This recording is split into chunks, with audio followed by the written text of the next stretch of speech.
Jujutsu Kaisen has captivated audiences with its intense battles, complex characters, and intriguing supernatural powers. One power that has sparked curiosity among fans is Mahito's idol transfiguration. This ability allows Mahito to manipulate the shape and form of living beings, turning them into grotesque and monstrous creatures. One question frequently debated among Jujutsu Kaisen fans revolves around whether or not Yuta can replicate Mahito's dreaded idol transfiguration. Given Yuta's impressive curse copier abilities, could he possibly mimic Mahito's uncanny ability to alter the physical form of both himself and others with literal deadly precision? Before we dive headfirst into the shallow end of this conundrum, one must first comprehend the complexities of Yuta's Rika Orimoto's manifestation. What's the origin of Yuta's curse and how does it operate? Rika Orimoto's manifestation is an ability that originates from Yuta's childhood friend Rika Orimoto, who unintentionally became a curse after a tragic accident. This technique allows Yuta to not only utilize the immense amount of cursed energy from Rika, but also to duplicate the cursed techniques of those he has made physical contact with. We've seen him replicate techniques from a variety of characters throughout the series, from simple curses to highly trained jujutsu sorcerers.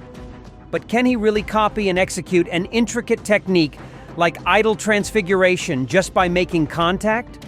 Before we dig deeper, we need to understand what Mahito's idol transfiguration is. Seeking a clear understanding of this disturbing technique is vital to ascertain whether Yuta could replicate it. So, what precisely is idol transfiguration?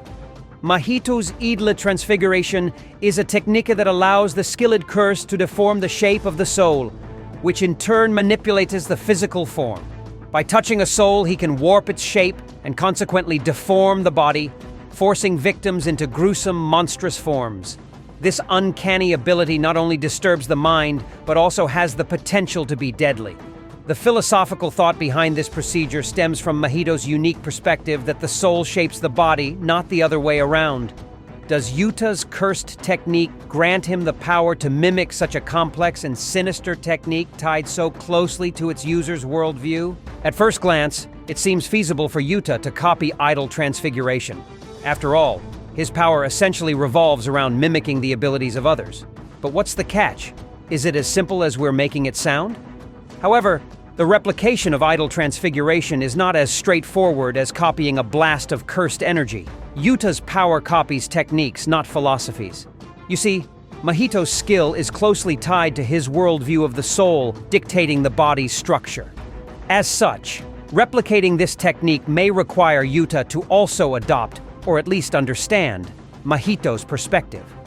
Because Yuta's power has shown no indication of being able to mimic a curse user's underlying mentality, it's safe to assume that he won't be able to perfectly replicate this technique.